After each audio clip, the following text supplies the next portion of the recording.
Hello नमस्कार दोस्तों आइए आज हम समझेंगे इंडियन कॉन्स्टिट्यूशन का एक बहुत ज्यादा इंपॉर्टेंट टॉपिक। कौन सा टॉपिक?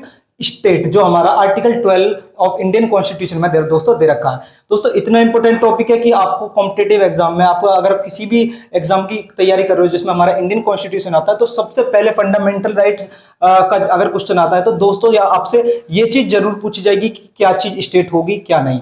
और दोस्तों अगर आप YouTube पर देखोगे स्टेट की वीडियोस, तो वहां पर क्या है, डायरेक्टली आपको बता रखा है कि शांताबाई वाले केस में ये कहा गया, उच्चमबाई वाले केस में कोर्ट ने ये चीज हेल्ड की कि एजुजडम जनरस क्या है, मतलब डायरेक्टली आपको ये चीज बता रखी है। लेकिन क्या है दोस्तों, हम क्या है इसको पूरे पूरे जितने भी केसेस हैं उसको देखेंगे कि बिफोर जो हमारा 1979 यानी जो हमारा एयरपोर्ट अथॉरिटी केस था, उससे पहले क्या क्या चीज थी, और पोजीशन फ्रॉम एंड आफ्टर 1979 यानी एयरपोर्ट अथॉरिटी वाले केस के बाद क्या क्या दोस्तों चेंजेस आए, वो सारी चीजें हम डिटेल में समझेंगे दोस्तों। क्योंकि क्या है, अभी तक मैंने भी ऐसे ही पढ़ा, यूट्यूब से देखा था, तो मेरे को भी वो चीज क्लियरिटी नहीं हुई थी कि स्टेट के अंदर क्या क्या चीज आती है, कौन सी चीज स्टेट मानी जाएगी। लेकिन अब क्या है, जैसे मैं LLM कर रहा हूं, तो हमारे एक प्रोफेसर हैं, हमारे प्रोफेसर RK उपाध्याय सर, उन्होंने क्या इतना क्लियरिटी, इतना अच्छे से उन्होंने एक्सप्लेन करा कि अभी तक क्या था, हम रट रहे थे चीजों को, और अब क्या है दोस्तों इतना अच्छे से माइंड में सेटअप हो गया। उन्होंने केसेस को हमारी जो डेली लाइफ के एग्जांपल्स से दोस्तों रिलेट करके बताया था, तो दोस्तों अच्छे से क्लियरिटी होगी। तो दोस्तों क्या है, मैं भी आपको वही चीज बताने की कोशिश करूंगा, और दोस्तों आप लास्ट तक अगर इस वीडियो में बने रहते हो तो आपको सारी चीजें क्लियरिटी हो जाएंगी। दोस्तों हम सारी चीजें कैसे देखेंगे दोस्तों, हम देखेंगे कि पोजीशन प्रायर टू 1979 यानी जो एयरपोर्ट अथॉरिटी वाला केस था, उससे पहले क्या पोजीशन थी स्टेट की, क्या चीज को स्टेट माना गया, किस किस चीजों को स्टेट माना गया, और पोजीशन फ्रॉम एंड आफ्टर यानी 1979 यानी एयरपोर्ट अथॉरिटी के केस के आने के बाद दोस्तों क्या क्या चेंजेस आए, किस किस चीज को स्टेट माना गया। क्योंकि अगर हम देखोगे तो आर्टिकल 12 के अंदर स्टेट की डेफिनेशन में दोस्तों क्या चीज दे रखी है कि state include government and parliament of India. दोस्तों कोई दिक्कत नहीं, यहाँ पर सबको समझ में आएगा, ठीक है, ये चीज स्टेट मानी जाएगी। दूसरी क्या है, government and state legislature of the each state है, जो गवर्नमेंट स्टेट लेजिस्लेचर की ईच स्टेट की उस चीज को भी गवर्नमेंट माना जाएगा। दोस्तों यहां तक भी प्रॉब्लम नहीं। प्रॉब्लम कहां आती है, local authorities and other authorities within the territory of India और under the control of government of India. जो विद इन द टेरिटरी के अंदर लोकल अथॉरिटी और अदर अथॉरिटीज हैं, और जो गवर्नमेंट ऑफ इंडिया के कंट्रोल में है, उन चीजों को स्टेट माना जाएगा। अब यहाँ पे दोस्तों दो वर्ड यूज हुए हैं, लोकल अथॉरिटी और अदर अथॉरिटी। दोस्तों लोकल अथॉरिटी हमारे इंडियन कॉन्स्टिट्यूशन में कहीं पर भी डिफाइन नहीं है, लेकिन अगर आप देखो तो local authority section 331 of general clause act में दोस्तों लोकल अथॉरिटी को दोस्तों डिफाइन कर रखा है कि local authority include municipality, district board, panchayat, improvement trust, mining settlement board. ये सब क्या है, ये एक प्रॉपर डेफिनेशन दे रखी है जनरल क्लॉज एक्ट में। तो हमारा क्या है, लोकल अथॉरिटी, वहां से हमें क्लियर हो गया कि क्या क्या चीजें लोकल अथॉरिटीज में आएंगी और वो चीजें दोस्तों स्टेट मानी जाएंगी। दोस्तों प्रॉब्लम आती है कि अदर अथॉरिटीज को, क्या अदर अथॉरिटीज में दोस्तों क्या क्या चीजें आएंगी। और दोस्तों आपको ये चीज पता है कि अगर हमारे पास कोई चीज, अगर हमें किसी चीज को कॉन्स्टिट्यूशन में इंटरप्रेट करना है, हमें समझ में नहीं आ रहा, तो उसके लिए क्या यूज होता है, मतलब यहाँ पर किसका वर्क आ जाता है दोस्तों, यहाँ पर हमारा जुडिशरी, यानी जुडिशरी इस चीज को इंटरप्रेट करता है कि किस चीज को दोस्तों अदर अथॉरिटीज के अंदर स्टेट माना जाएगा, क्या क्या चीज अदर अथॉरिटीज के अंदर दोस्तों आती हैं। वो क्या है, समय समय पर जो हमारी जुडिशरी ने उनमें उन्होंने केसेस के द्वारा उस चीज को एक्सप्लेन किया, इंटरप्रेट किया। सारी चीजें हम अभी दोस्तों समझेंगे कि पोजीशन प्रायर टू 1979 और पोजीशन फ्रॉम एंड आफ्टर 1979। दोस्तों आपको इतनी अच्छे से क्लियरिटी करा दूंगा लास्ट तक कि आपको कंफ्यूजन बिल्कुल नहीं होगा और आपको रटने की कोई जरूरत नहीं है, आप इसको डायरेक्टली याद कर सकते हो। दोस्तों अथॉरिटीज का हमारा मतलब क्या होता है, कोई भी चीज जो लॉ बनाती है या फिर bylaws, order, notification, rules, उसको हम अथॉरिटीज कहते हैं। जैसे आपकी गवर्नमेंट है, या फिर आप कोई भी चीज आप देखोगे, जो अथॉरिटीज जो जिसको लॉ बनाने की पावर है, या फिर ऑर्डर है, या फिर नोटिफिकेशन लाने की पावर है, वो चीज क्या है दोस्तों, उसको स्टेट माना जाएगा। जैसे पंचायत है या फिर डिस्ट्रिक्ट बोर्ड वगैरह हैं, जो हमारे डिस्ट्रिक्ट लेवल पर होते हैं, उनको क्या है दोस्तों अथॉरिटीज माना गया है। और वो ये चीज लोकल अथॉरिटीज दोस्तों हमारी डिफाइन होगी, लेकिन हम अब समझते हैं अदर अथॉरिटीज। दोस्तों सबसे पहला केस आया 1954 का केस है, university of Madras versus Shantabai का दोस्तों ये केस है। कि इस केस में दोस्तों यहाँ पर क्या हुआ कि एजुजडम जनरस का कॉन्सेप्ट लाया गया। दोस्तों सबसे पहले आपको पता होना चाहिए कि एजुजडम जनरस क्या होता है। दोस्तों कोई भी चीज जो same thing of the same kind, मतलब जो एक जैसे क्रम होता है, हम हिंदी में समझे तो क्रम की जैसे मान लो हम फुटबॉल, एक मैं एग्जांपल दे रहा हूँ आपको समझना, उससे रिलेट करना। Football, cricket, basketball, volleyball, dash dash dash. अब आगे क्या आएगा दोस्तों? आगे कोई भी आउटडोर यानी हॉकी आ सकता है, कोई भी आउटडोर गेम। हम यहाँ पर हम क्या बात कर रहे हैं तो हमें पता चल जाएगा कि एजुडम जनरलिस्ट का हम अगर कॉन्सेप्ट लगाएंगे तो हमें पता चल जाएगा कि हम आउटडोर गेम्स की बात कर रहे हैं। तो हम अपने आप ही लगा लेंगे कि फुटबॉल और बास्केटबॉल, वॉलीबॉल, इसके अगर डैश डैश आएगा तो यानी आउटडोर गेम की बात कर रहे हैं। हम लूडो नहीं लिख सकते क्योंकि वो इंडोर गेम में आ गया। तो दोस्तों क्या है, जैसे ही हम एजुडम जनरलिस्ट से अप्लाई करते हैं तो वहां पर क्या होता है, हमें पता चल जाता है उससे अप्लाई करके कि यहाँ पर क्योंकि वो एक सेम जेनस के हैं, वो एक से कहते हैं ना कि एक सेम परिवार के लोग हैं। तो आउटडोर गेम की बात करें तो हमें आसानी से पता चल जाएगा एजुडम जनरलिस्ट लगा के कि आगे क्या आने वाला है। दोस्तों इस केस में भी क्या है, ये चीज हेल्ड की गई कि other authorities include like nature authorities defined under article 12। मतलब अदर अथॉरिटीज के अंदर वो चीज इंक्लूड होगी जो सेम नेचर या जो लाइक नेचर, एक जैसे नेचर की हैं, जो अदर अथॉरिटीज के, मतलब जो और बाकी अथॉरिटीज जैसे गवर्नमेंट और पार्लियामेंट के अकॉर्डिंग है या फिर स्टेट लेजिस्लेचर, तो उनके अकॉर्डिंग जो सेम नेचर की चीजें हैं उसको ही हम एजुडम जनरलिस्ट यहाँ पर अप्लाई करा गया। तो उन चीजों को ही हम क्या मानेंगे, अदर अथॉरिटीज में इंक्लूड करेंगे। अब क्या है दोस्तों, अब ऐसे अगर हम एजुडम जनरलिस्ट लगा के हम इस कॉन्सेप्ट को यूज करें तो बहुत सारी चीजें ऐसी आ जाएंगे जो लोग जो अदर अथॉरिटीज में नहीं आ सकती। उसको क्या है, एक हमारा केस आया उज्जम्बाई वर्सेस स्टेट ऑफ यूपी 1962। उसमें केस में क्या करा गया दोस्तों, मैं आपको एक्सप्लेन करूंगा कि इस चीज को क्यों ये चीज रिजेक्ट कर गई। तो उज्जम्बाई वाले केस में दोस्तों इस चीज को, जो शांताबाई वाले केस में एजुडम जनरलिस्ट का जो कॉन्सेप्ट लाई थी कोर्ट, उस चीज को नेग्लेक्ट यानी उसको उस चीज को खारिज कर दिया गया कि ये चीज जो है अदर अथॉरिटीज को डिटरमाइन नहीं कर सकती, क्योंकि अदर अथॉरिटीज में जो इंक्लूड है, अगर हम देखें तो अदर अथॉरिटीज में जो चीजें आती हैं वो एक कॉमन जेनस की नहीं है। यहाँ पर वर्ड यूज हुआ है कॉमन जेनस, मतलब एक सेम परिवार की चीजें थोड़ी। जैसे हम एजुडम जनरलिस्ट कहाँ पे लगाते हैं, जहां पर हम मान लो एक जैसी चीजें की बात कर रहे हैं। मान लो टू व्हीलर की बात कर रहे हैं तो हम बाइक, स्कूटी, साइकिल, तो डैश डैश डैश, मतलब सेम चीजों की बात कर रहे हैं हम। तो यानी टू व्हीलर की बात कर रहे हैं, फोर व्हीलर की बात कर रहे हैं। तो यहाँ पर इस वाले केस उज्जम्बाई वाले केस में बताया गया कि जो हमारा शांताबाई वाले केस में एजुडम जनरलिस्ट का कॉन्सेप्ट आया था, उसमें क्या है, कॉमन जीनस वाली चीजें अप्लाई होती हैं और अदर अथॉरिटीज ऐसा कॉमन जीनस नहीं है। दोस्तों अदर अथॉरिटीज में क्या है, ये चीजें अप्लाई नहीं हो सकती, क्योंकि अगर हम एजुडम जनरलिस्ट अप्लाई करते हैं तो बहुत सारी ऐसी चीजें हैं जो हमारा सेम इक्वल चीजें जो कॉमन जीनस है उससे बाहर भी जा रही हैं। तो इस चीज को उज्जम्बाई वाले केस में दोस्तों इसलिए रिजेक्ट कर दिया गया। दोस्तों तीसरा केस 1967 में फिर कोर्ट के सामने दिक्कत आने लगी। तो electricity board of Rajasthan versus Mohanlal 1967 का एक केस है।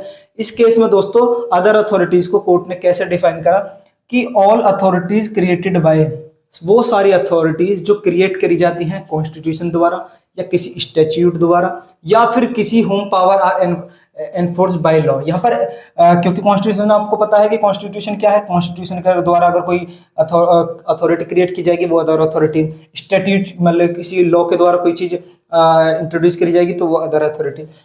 तीसरी चीज कोर्ट ने बोली थी whom power are enforce by law. इसका दोस्तों इन्फोर्स बाय लॉ का यहाँ पर क्या मतलब है, कोई भी ऐसा लॉ या कोई भी ऐसी पावर जो सुपरविजन और कंट्रोल किसके द्वारा की जाती हो, स्टेट के द्वारा की जाती हो।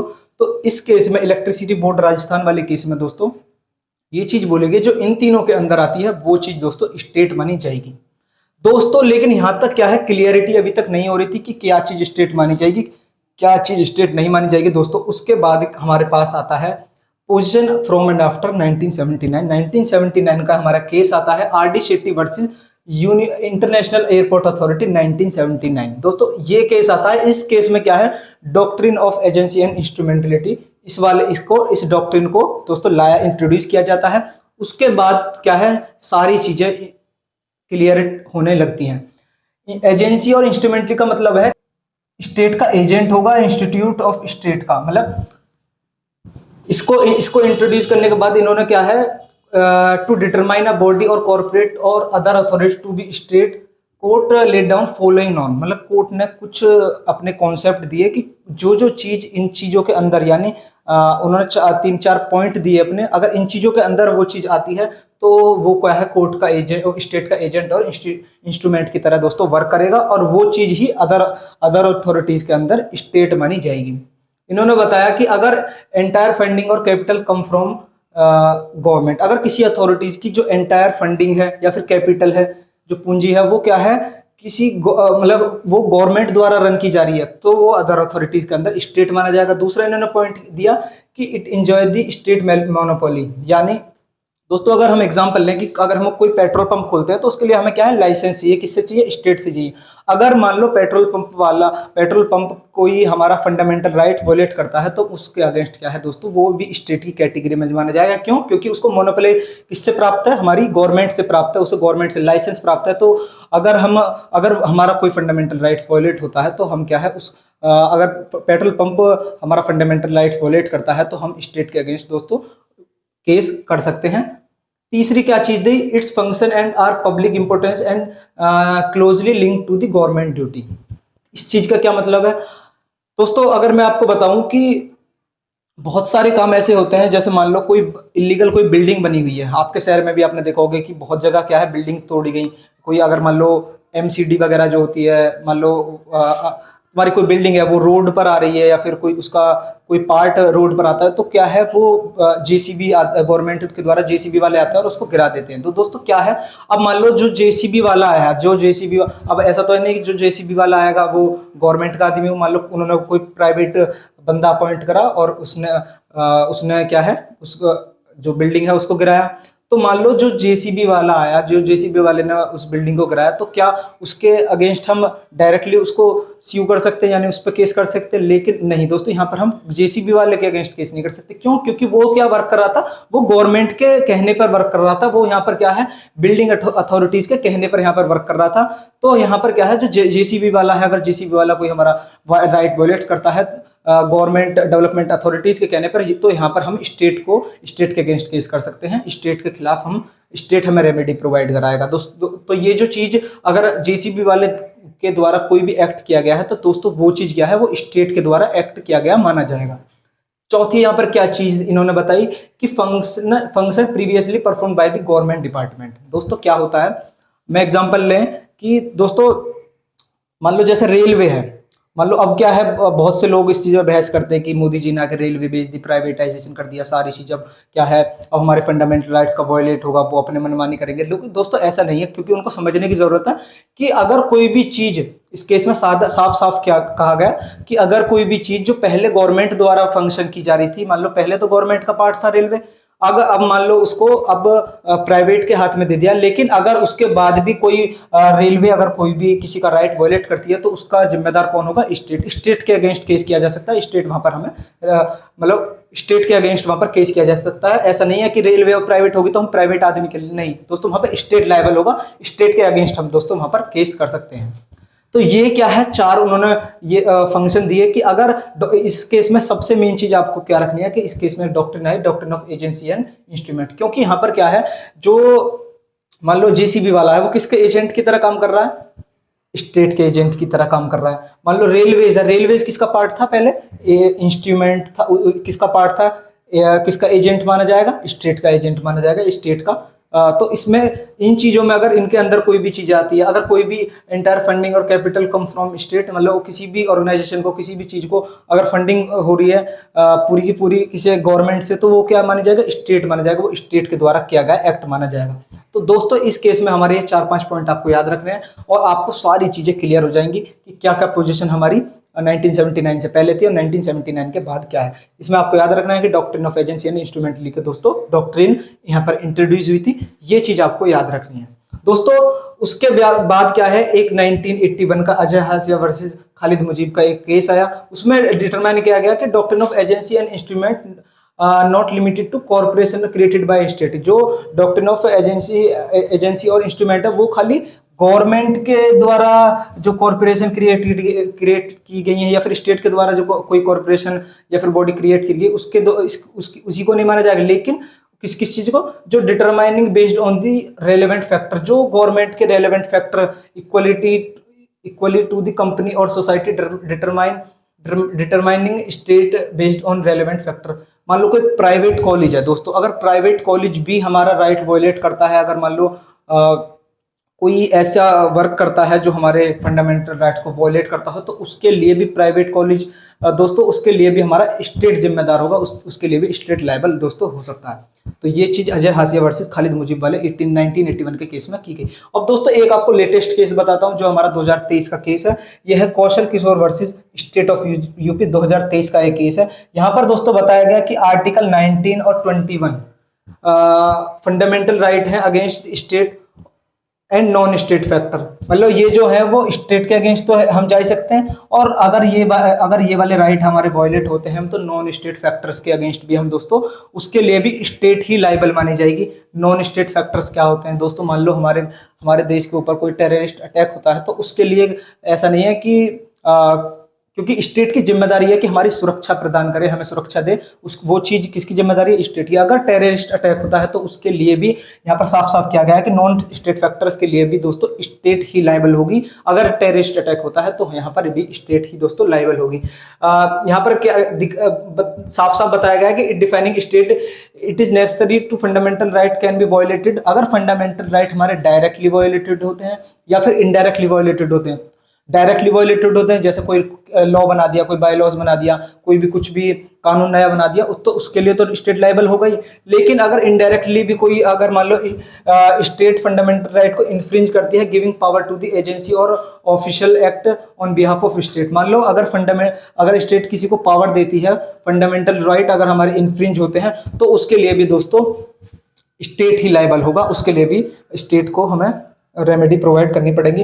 यहाँ पर एग्जांपल लेते हैं हम कि अगर मान लो कोई गवर्नमेंट स्कूल है, गवर्नमेंट स्कूल में आपने देखा होगा गांव में क्या होता है कि गवर्नमेंट स्कूल है और वहाँ पे कोई प्राइवेट टीचर उन्होंने अपॉइंट कर लिया, तो अगर प्राइवेट टीचर द्वारा कोई एक्ट किया जाता है, अगर उससे हमारे फंडामेंटल राइट का वायलेट होता है, उसके लिए भी स्टेट ही लायबल होगा। यहाँ पर डायरेक्टली अगर स्टेट लॉ बना के कोई हमारा राइट इन्फ्रिंज कर दीजिए तो उसके लिए तो लायबल होगा ही, लेकिन अगर इनडायरेक्टली अगर हमारा कोर्ट मान लो किसी प्राइवेट सरकारी स्कूल में अगर प्राइवेट टीचर आपने अपॉइंट कर रखा है और उसके द्वारा कोई एक्ट किया गया है, उसके द्वारा किसी अगर हमारे फंडामेंटल राइट्स को वायलेट किया गया है, तो उसके लिए भी दोस्तों यहाँ पर स्टेट ही लायबल होगा।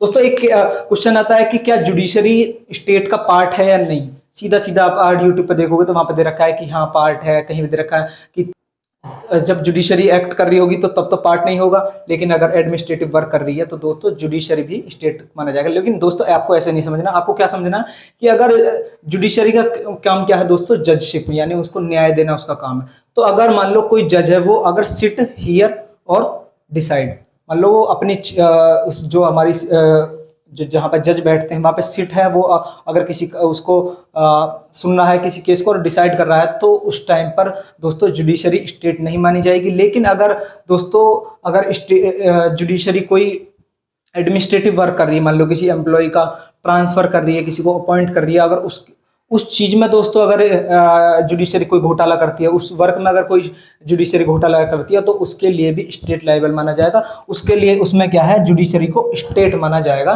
तो यहाँ पर जुडिशरी अगर कोई एडमिनिस्ट्रेटिव वर्क करती है और उसमें कोई घपला करती है, तो उसमें जुडिशरी को स्टेट माना जाएगा। तो दोस्तों ये थी आपकी प्रॉपर वीडियो। आपको आई होप कि आपको ये सेक्शन 12 यानी स्टेट का पूरा कॉन्सेप्ट आपको समझ में आ गया होगा। पोजीशन फ्रॉम एंड आफ्टर 1979 और पोजीशन प्रायर टू 1979 आपको सारी चीजें क्लियर हो गई होंगी। R.D. शेट्टी के केस में doctrine of agency and instrument लिखा, केस डिफाइन किया, एजुजडम जनरेशन मैंने आपको शायद आई होप कि मैं आपको समझा पाया हूँ। अगर दोस्तों आपको ये वीडियो अच्छी लगी तो अपने दोस्तों के साथ जरूर शेयर करें, इस वीडियो को ज्यादा से ज्यादा लाइक करें। जय हिंद, जय भारत।